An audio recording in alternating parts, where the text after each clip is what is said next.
Assalamualaikum. Welcome everyone to Shimon Memorial North South School and College, and obviously class for online class.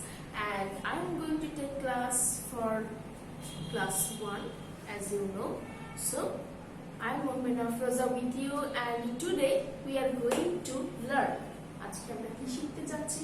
আজকে আমরা শিখতে যাচ্ছি board বুকে কি শিখতে যাচ্ছি বোর্ড বুকে Unit 22, Lesson 4 to 6, Alphabet, Rhyme, Counting Cats, and Word Winning, People at Work.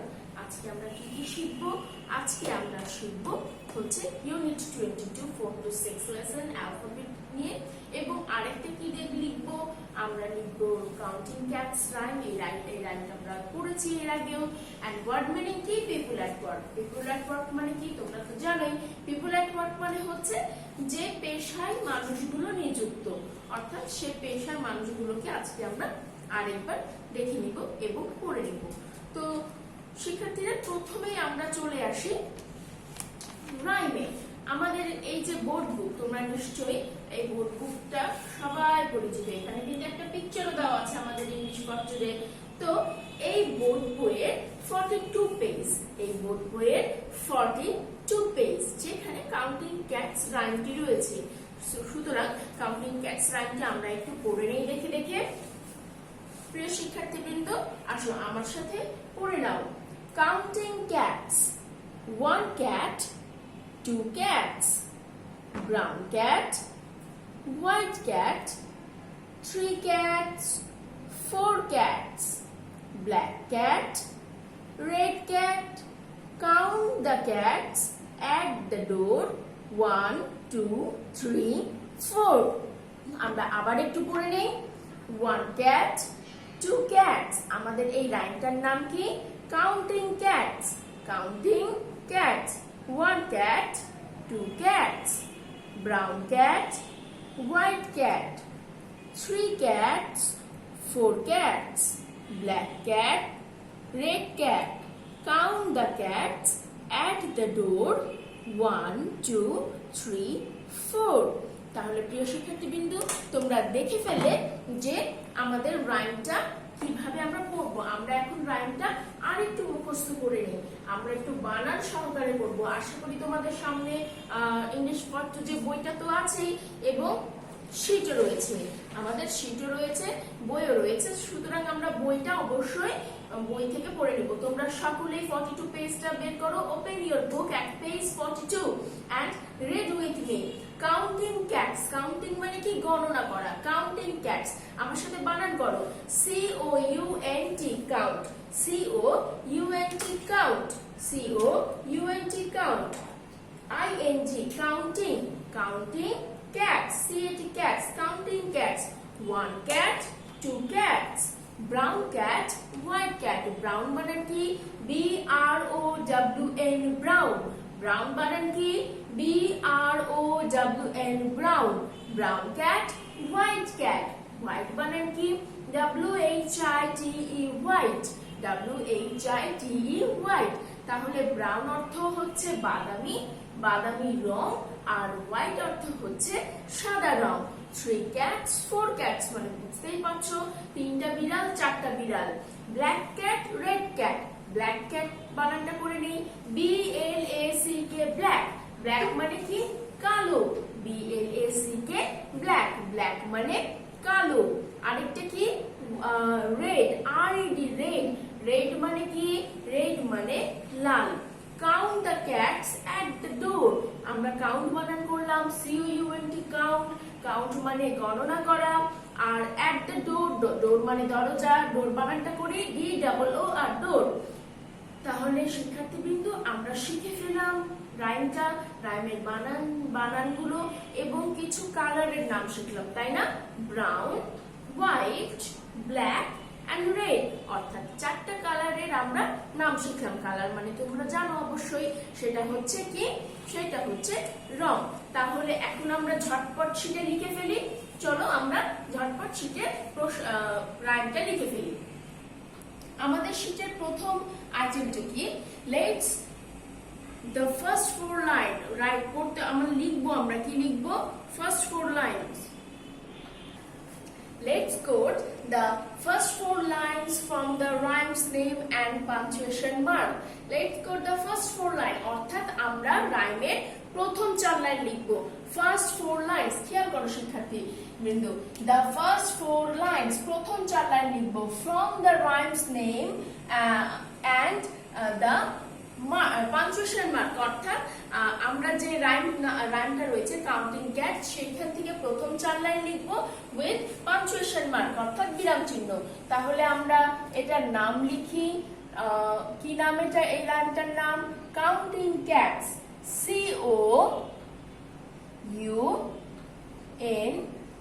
COUNTING, counting, এই সিটা ক্যাপিটাল, এই সিটাও কিন্তু capital, counting cats, counting cats মানে বিড়াল গণনা করতে বলছে, কাউন্টিং ক্যাটস।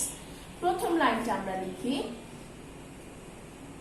one cat, তারপরে পাঞ্চুয়েশন মার্ক হবে এখানে একটা কমা, two cats, one cat, two cats, full stop, one cat, two cats, brown cat, BROWN, brown cat, comma, white cat, WHITE, white cat, brown cat, white cat, full stop, three cats,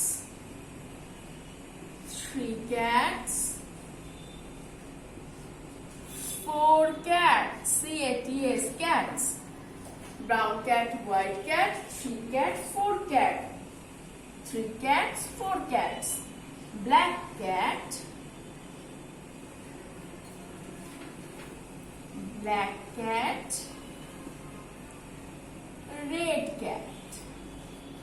তাহলে আমরা লিখে ফেললাম red ক্যাটের পর full stop. তাহলে আমরা লিখে ফেললাম counting cats এর প্রথম চার লাইন, কি লিখে ফেললাম, কাউন্টিং ক্যাটস এর প্রথম চার line.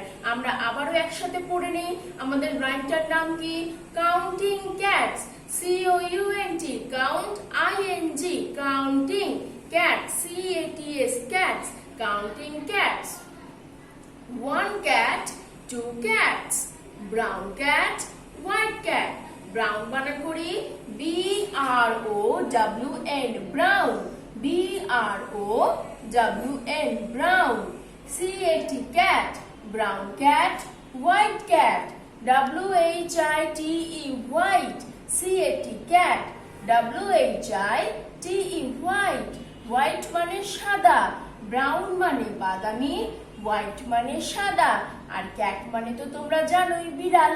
So brown cat, white cat, three cats, four cats. যখন একের অধিক সংখ্যা থাকে ক্যাট, তখন ক্যাটস হয়ে যায়। ক্যাট বলতে একটি ক্যাট বোঝায়, আর ক্যাটস বলতে বোঝায় অনেকগুলি ক্যাট। এবং এখানে দেখো দেওয়া আছে, অ্যামাউন্টটাও দেওয়া আছে, 3টা বিড়াল, 4টা বিড়াল। যেহেতু একের অধিক, এই জন্য এখানে এস ব্যবহার করা হয়েছে। 3 cats, 4 cats, black cat, red cat, BLACK, black, BLACK, black, black মানে কালো, BLACK, black, black cat, red cat, RED, red, CAT, cat, RED, red, CAT, cat, red cat, one cat, two cats, brown cat, white cat, three cats, four cats, black cat, red cat। তাহলে আমরা শিখে ফেললাম যে কিভাবে punctuation mark ব্যবহার করে আমাদেরকে এই ঘরের মধ্যে প্রথম 4 লাইন লিখতে হবে। এরপরে আমরা চলে আসব আমাদের শীটের দ্বিতীয় অংশে, অর্থাৎ 2 নম্বর আইটেমে। লেটস মেক সেন্টেন্সেস, চলুন বাক্য গঠন করি। আমরা একটু প্রশ্নটা পড়ে নেই। লেটস মেক সেন্টেন্সেস, চলুন বাক্য গঠন করি। মেক মানে তৈরি করা, আর সেন্টেন্সেস মানে কি, সেন্টেন্স মানে কি বাক্য। মেক মানে কি তৈরি করা, আর সেন্টেন্স মানে কি বাক্য। তাহলে আমরা বাক্য তৈরি করি। লেটস মেক সেন্টেন্সেস, চলুন আমরা বাক্য তৈরি করি। সান, তাহলে আমরা কি দিতে পারি? এই সান। সান মানে কি? সান মানে হচ্ছে সূর্য। সান মানে কি? সান মানে সূর্য। আমরা দিতে পারি সূর্য উঠেছে, দ্য সান ইজ আপ। সূর্য উঠেছে। এটা খুবই সোজা একটা সেন্টেন্স, তাই না? The sun is up. The sun is up. পরেরটা দেখি, elephant. Elephant, ELEPHANT, elephant. Elephant মানে কি? এলিফ্যান্ট মানে হাতি। এলিফ্যান্ট মানে হাতি। আমরা লিখতে পারি কি বাক্য? আমরা লিখতে পারি হাতিটি বড়। The elephant, PHANT, the elephant is big. The elephant is big. The elephant is big. হাতিটি বড়। হাতিটি কেমন? হাতিটি বড়। আরেকটা শব্দ দিয়ে আমরা বাক্য তৈরি করব, সেটা হচ্ছে কোয়েল্ট। মানে কি? লেপ বা কম্বল। কোয়েল্ট মানে কি? লেপ বা কম্বল। তাহলে this is a quilt দিতে পারি, this is a ওকে। তাহলে আমরা শিখে ফেললাম কি করে সেন্টেন্স তৈরি করতে হয়। ওকে, তাহলে আশা করছি তোমরাও তোমাদের ভার্বগুলো ঠিক রেখে, বাক্যের অর্থটা ঠিক রেখে তোমরাও বিভিন্ন ধরনের সেন্টেন্স তৈরি করতে পারবে। আমি যে সেন্টেন্সগুলো তৈরি করে দিয়েছি এটার মানে এই নয় যে তোমাকেও এই সেন্টেন্সগুলোই তৈরি করতে হবে। তুমি তোমার ভার্ব ঠিক রেখে এবং বাক্যের অর্থ ঠিক রেখে অবশ্যই তুমি তোমার ইচ্ছা মতো সেন্টেন্স তৈরি করতে পারো, সেটাতে কোনো সমস্যা নেই। এরপরে চলে যাব আমরা 3 নম্বর আইটেমে। আমাদের 3 নম্বর আইটেম কি আছে? আমাদের 3 নম্বর আইটেমে আছে let's write the opposite word. আমরা জানি কি অপোজিট ওয়ার্ড মানে কি? অপোজিট ওয়ার্ড মানে হচ্ছে বিপরীত শব্দ। লেটস রাইট, চলুন লিখি the opposite word. Opposite word মানে কি? বিপরীত শব্দ। অপোজিট ওয়ার্ড মানে কি? বিপরীত শব্দ। তাহলে আমরা এর আগে বিপরীত শব্দ শিখেছি, এইটা তাহলে আমরা অবশ্যই লিখতে পারবো। Stand, STAND, stand. স্ট্যান্ড মানে কি? স্ট্যান্ড মানে দাঁড়ানো। স্ট্যান্ড মানে কি? স্ট্যান্ড মানে দাঁড়ানো। স্ট্যান্ড, বসা। স্ট্যান্ড মানে দাঁড়ানো হলে এর অপোজিট ওয়ার্ড কি হবে? সিট। সিট মানে বসা। স্ট্যান্ড মানে দাঁড়ানো, সিট মানে বসা। তারপরে শব্দ কি আছে? ইন। ইন মানে ভিতরে, আউট মানে বাহিরে। ইন মানে ভিতরে, আউট মানে বাহিরে। আমরা পড়েছিলাম না যে জামা কাপড় কোথায় থাকে? ইন দ্য আলমিরা, মানে কি? ভিতরে। আর আউট মানে কি? বাহিরে। নেয়ার, নেয়ার মানে কি? কাছে। নেয়ার মানে কাছে। তাহলে দূরের ইংরেজি কি হবে? দূরের ইংরেজি হবে ফার, FAR, ফার। দূরের ইংরেজি কি হবে? দূরের ইংরেজি হবে ফার, FAR, ফার। নেয়ার মানে কাছে, ফার মানে দূরে। নেয়ার মানে কাছে, ফার মানে দূরে। Big, BIG, big. বিগ মানে কি বলতো? বিগ মানে কিন্তু বড়। বিগ মানে বড়। তাহলে ছোট কি লিখবো আমরা? Little, LITTLE, little. কেউ যদি স্মল লিখতে চাও তাতেও কোনো সমস্যা নাই, স্মল লিখতে পারো। স্মল বানানটা কি? SMALL, small. তাহলে আমি স্মলও লিখতে পারি, আমি লিটলও লিখতে পারি। তাহলে আমার অপোজিট ওয়ার্ড গুলো কি হলো? স্ট্যান্ড মানে দাঁড়ানো, সিট মানে বসা। স্ট্যান্ড মানে কি? দাঁড়ানো। সিট মানে বসা। ইন মানে ভিতরে, আউট মানে বাহিরে। ইন মানে ভিতরে, আউট মানে বাহিরে। নেয়ার মানে কাছে, ফার মানে দূরে। নেয়ার মানে কাছে, ফার মানে দূরে। বিগ মানে বড়, লিটল মানে ছোট। লিটল মানে ছোট, বিগ মানে বড়। তাহলে নিশ্চয়ই তোমাদের মুখস্থ হয়ে গেছে এবং আশা করি এর পরবর্তীতে তোমরা লিখতে পারবে। এরপরে চলে যাব আমরা 4 নম্বর আইটেমে। পড়ার শুরুতেই কিন্তু আমরা বলেছিলাম আমরা শিখব পিপল অ্যাট ওয়ার্ক, অর্থাৎ বিভিন্ন পেশার মানুষের নাম এবং সেটার অর্থ। Let's write the Bengali meaning. চলুন অর্থ লিখি। টেইলর, টেইলর মানে কি দর্জি, টেইলর মানে কি দর্জি। দর্জি বানানটা কেমন হবে বলো তো? দর্জি বানানটা হবে এমন, দর্জি। টেইলর দর্জি বানান এমন হবে। অ্যাক্টর, অ্যাক্টর মানে কি? অ্যাক্টর মানে অভিনেতা, অ্যাক্টর মানে অভিনেতা। TAILOR, টেইলর মানে দর্জি। ACTOR, অ্যাক্টর, ACTOR, অ্যাক্টর মানে অভিনেতা। কবলার, COBBLER, কবলার, COBBLER, কবলার। কবলার মানে কি? কবলার মানে হচ্ছে মুচি, কবলার মানে মুচি। এরপরে আসবো আমরা শেষটাতে। তাহলে মুচি বানান কি হলো? ময়ূরস্য চয়রিষি মুচি। কবলার, COBBLER, কবলার, মুচি। শিক্ষার্থীবৃন্দ মুচি বানান কিন্তু হবে চয়রিষি, ময়ূরস্য চয়ে ঋষি। মিস্ত্রি, ম্যাসন, MASON। তাহলে মিস্ত্রি বানানটা আমরা কি লিখবো? ময়রিষি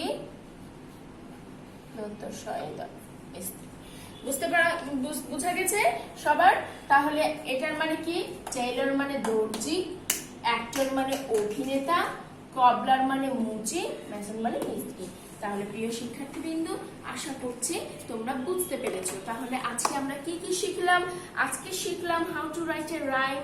আজকে আমরা রাইমের 4টা লাইন লিখলাম। আমরা লিখলাম মেক সেন্টেন্স, অর্থাৎ মেক সেন্টেন্স করলাম, অর্থাৎ বাক্য তৈরি করলাম। আমরা করলাম অপোজিট ওয়ার্ড, আর করলাম কি? অর্থ। এরপরে আমরা চলে যাবো আরেকটা আইটেমে। সেটা কি বলতো? অবশ্যই it is for oral time. আমরা এখন ওরালে চলে যাব। তাহলে আমাদের আজকের ওরালটা কি আমরা পড়ে নেই। আমাদের ফার্স্ট কোশ্চেন, পেইন্টার, পেইন্টার দ্বারা সেন্টেন্স তৈরি করুন। পেইন্টার মানে কি? পেইন্টার মানে হচ্ছে চিত্রশিল্পী বা চিত্রকর, অর্থাৎ যারা ছবি আঁকে। কি? চিত্রশিল্পী বা চিত্রকর, যারা ছবি আঁকে। তাহলে এই পেইন্টার দ্বারা সেন্টেন্স তৈরি কিভাবে করা যায়? হি ইজ এ পেইন্টার, তিনি একজন চিত্রশিল্পী। হি ইজ এ পেইন্টার, তিনি একজন চিত্রশিল্পী। হাসা, হাসার ইংরেজি ওয়ার্ড বলুন। হাসা এর ইংরেজি ওয়ার্ড হচ্ছে স্মাইল। হাসা এর ইংরেজি ওয়ার্ড কি? Smile, SMILE, smile.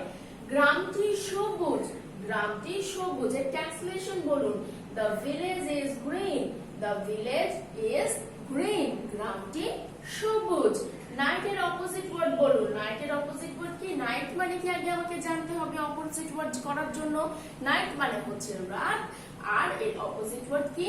দিন। আর দিনের ইংরেজি কি? ডে। Night, day. নাইট এর অপোজিট ওয়ার্ড হচ্ছে ডে। স্টার এর অর্থ বলুন। স্টার, স্টার মানে কি? স্টার মানে হচ্ছে তারা। স্টার মানে কি? স্টার মানে হচ্ছে তারা। তাহলে আমরা কি শিখলাম? Painter, he is a painter, smile মানে হাসা, the village is green মানে হচ্ছে গ্রামটি সবুজ, day মানে দিন, night মানে রাত, night মানে রাত, day মানে দিন, star মানে তারা। তাহলে প্রিয় শিক্ষার্থীবৃন্দ, আশা করি তোমরা সবাই আজকের ইউনিট এবং লেসনটা বুঝতে পেরেছো। আমাদের নেক্সট ডে কি হবে? আমাদের নেক্সট ডে হবে feedback. Board book unit 22 lesson 4 to 6 alphabet, counting cats, word meaning, people at work। তাহলে তোমরা ভালো করে বাসাতে পড়বে, আম্মুর কাছ থেকে সাহায্য নেবে। আর যদি কোনো তোমাদের ইনফরমেশন জানার থাকে তাহলে আমাকে তো অবশ্যই জানাবে, আমি সেটা উত্তর দেওয়ার চেষ্টা করব। কিন্তু আরেকটি কাজ আমাদেরকে পড়াশোনার পাশাপাশি করতে হবে, সেটা হচ্ছে আমাদেরকে সুস্বাস্থ্যের অধিকারী হতে হবে, আমাদেরকে সুস্থ থাকতে হবে। সুস্থ থাকার জন্য কি করব? সুস্থ থাকার জন্য আমরা দুইটা জিনিস করব। একটা হচ্ছে পুষ্টিকর খাবার, যেটা আমরা বলি নিউট্রিশিয়াস ফ্রুট অ্যান্ড ফুড। পুষ্টিকর খাবার, ভিটামিন সি, ভিটামিন ডি এবং আরো ভিটামিন যুক্ত যে সকল খাবারগুলো রয়েছে সেই খাবারগুলো আমরা খাবো। এবং কি করব, ইমিউনিটি সিস্টেমকে বাড়াতে হবে এবং আরেকটা করতে হবে যে ফিজিক্যালি আমাদেরকে কিন্তু একটু অ্যাক্টিভিটিটা বাড়াতে হবে। যেহেতু এই লকডাউনে আমরা বাসায় বন্দি, আমরা খেলতে পাচ্ছি না, আমরা একটু এক্সারসাইজ করব, আমরা একটু বাসাতেই চেষ্টা করব আব্বু আম্মুর সাথে যতটা সম্ভব খেলাধুলা করার, ফিজিক্যাল এক্সারসাইজ করার, আব্বু আম্মুর কাজে সাহায্য করব, ভালো করে পরিষ্কার করে হাত ধুবো 20 সেকেন্ড, মানে 20 সেকেন্ড ধরে আমরা ভালো করে হাত ধুবো, নিজে পরিষ্কার পরিচ্ছন্ন থাকবো এবং আমার চারপাশটা পরিষ্কার রাখবো। টিল দেন আবার তোমাদের সাথে দেখা হবে নতুন কোনো লেসন ইউনিট নিয়ে। ততক্ষণ পর্যন্ত ভালো থাকো, সুস্থ থাকো, অবশ্যই বাসায় থাকো। ধন্যবাদ।